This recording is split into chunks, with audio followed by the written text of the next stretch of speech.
Hello बच्चों, आज आपको बता रहा हूँ सबसे मोस्ट इम्पोर्टेंट चैप्टर जो आपको रिवीजन के टाइम पे सबसे पहले करना है। Chapter number 17। यहाँ से 1 मार्क +6 टोटल ये 19 नंबर के क्वेश्चन आने के चांसेस हैं और ये 13 नंबर तो आपके पक्के इस चैप्टर से आ जाएंगे। तो ये अगर पास होना है तो ये चैप्टर जरूर कर लेना। उसके बाद आता है चैप्टर नंबर 18, प्रोबेबिलिटी का है। बिल्कुल सिंपल है, एक नंबर की या तो परिभाषा आ जाएगी या छोटा सा प्रश्न आ जाएगा। एक नंबर के यहाँ से आएंगे 1+1+2 नंबर, यानी 4 नंबर यहाँ से आपको मिल सकते हैं। फिर रोड सेफ्टी में आपके आएगा 1 नंबर +1 नंबर फिर 2 नंबर का, करीब 4 नंबर के क्वेश्चन। इसमें वो एक तो एपी वाला है और एक सीसीटीवी कैमरे का पीयूसी की फुल फॉर्म। ये कुछ इंपॉर्टेंट क्वेश्चंस मैं अभी लिखवा दूंगा। तो ये 3 चैप्टर आज तैयार कर लें और यहाँ से आपका करीब मैटर तैयार हो जाएगा। यहाँ से 19 नंबर का ही मान के चलो इसको, तो 27 नंबर का यहाँ से 3 चैप्टर से आप कर सकते हो।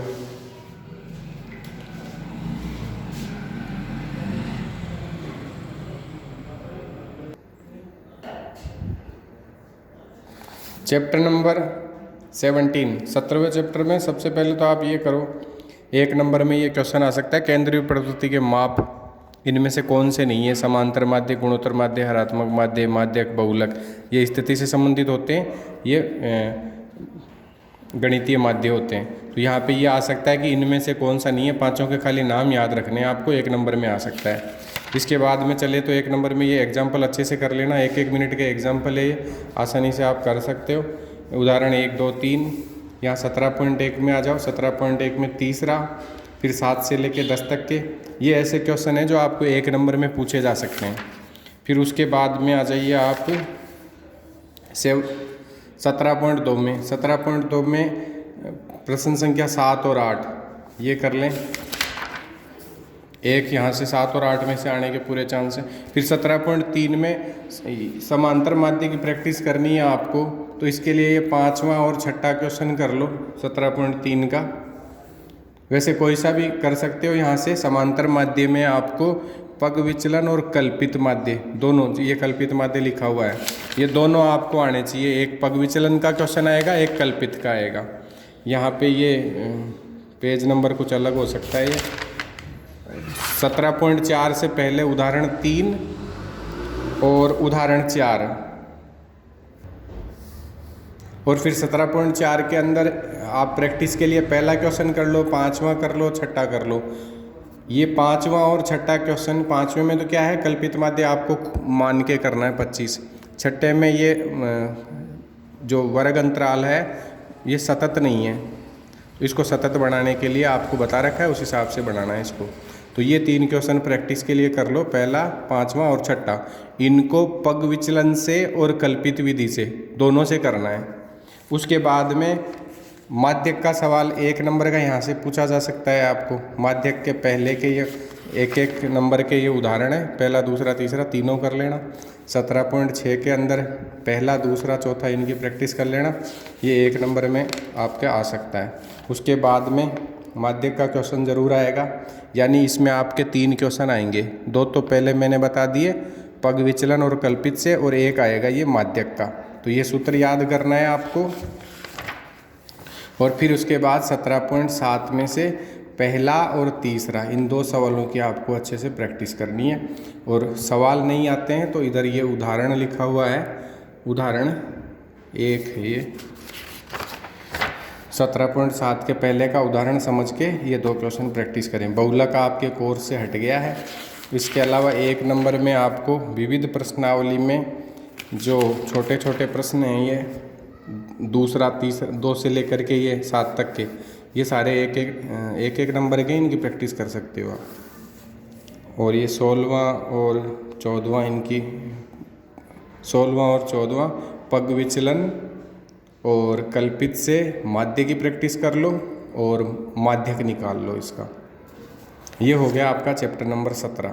यहाँ से 19 नंबर के प्रश्न बन सकते हैं। 13 नंबर का तो डेफिनेटली बनेगा, बाकी 19 नंबर के चांसेस है कि 19 नंबर का पेपर आपका यहाँ से आ जाएगा। इसलिए इस चैप्टर को अच्छे से करें।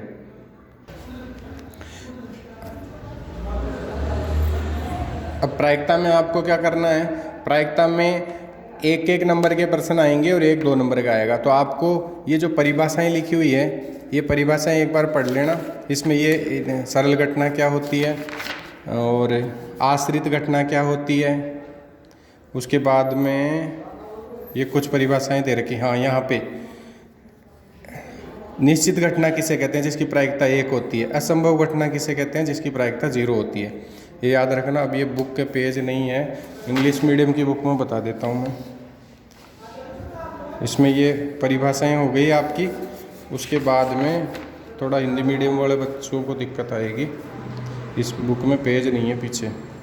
यहाँ पे बता रहा था मैं, ये निश्चित घटना और असंभव घटना, उसके बाद में PA और PA नोट दोनों को जोड़ते हैं तो 1 होता है। प्रायिकता का मान कहाँ से कहाँ तक होता है, 0 से 1 के बीच में होता है। ये छोटी छोटी परिभाषाएं याद करनी है। वैसे तो इम्पोर्टेंट इसमें लगाना कुछ ज़रूरी नहीं है। 11 प्रश्न हैं, 11 उदाहरण हैं, 1-1 मिनट के हैं। आप आराम से सभी को कर सकते हो। फिर भी ये कुछ क्वेश्चंस बता रहा हूँ, इनका ध्यान रखना। एग्जाम्पल 2 है, 3 है, फिर उसके बाद में ये उदाहरण 4 टिकट वाला, और फिर उसके बाद ये नीचे उदाहरण 9 है। यहाँ पे 10 और 11, उदाहरण 10 और 11। और प्रश्नावली के अंदर आप कर सकते हो 3रा, 4था, 5वां, 7वां, 8वां, और इधर ये है 11वां। ये आपका चैप्टर हो गया प्रायिकता वाला। इसमें ये छोटी छोटी परिभाषाएं आप ज़रूर याद रखना, इनमें से आएगा 2 क्वेश्चन तो इनके बन जाएंगे आपके। अब ये है रोड सेफ्टी में आ जाओ। रोड सेफ्टी में ए और 2 बिंदुओं के बीच की दूरी 150 किलोमीटर है। पहले सिग्नल पे 1 मिनट रुकती है, दूसरे पे 2 मिनट। इस तरह से ये 1 से लेकर 10 तक रुकती है। तो यहाँ पे समांतर श्रेणी बनती है और पदों का योग भी पूछा जा सकता है, या ऐसे पूछा जा सकता है 15वें सिग्नल को कितनी देर में पार करेगी। अगर टाइम मिला तो इसका सबके सॉल्यूशन भी मैं बताने की कोशिश करूँगा, लेकिन ये जो इम्पोर्टेंट बता रहा हूँ ये आप ज़रूर कर लें। PUC की full form pollution under control certificate, ये हर ज़्यादातर एग्ज़ाम में पूछी जाती है। CCTV की full form close circuit television, ये याद करनी है आपको। और एक ये CCTV व कैमरे वाला क्वेश्चन, ये तो डेफिनेटली आपके हर साल जितनी भी ये बोर्ड की एग्ज़ाम लगी है जिसमें रोड सेफ्टी आया है, CCTV का क्वेश्चन ज़रूर आया है। तो ये CCTV वाला क्वेश्चन कर लेना आप। उसके बाद में इसके भी पेज नहीं है। ये थे आपके 17, 18 और 19 चैप्टर के मोस्ट क्वेश्चन, इनको अच्छे से कर लें आप।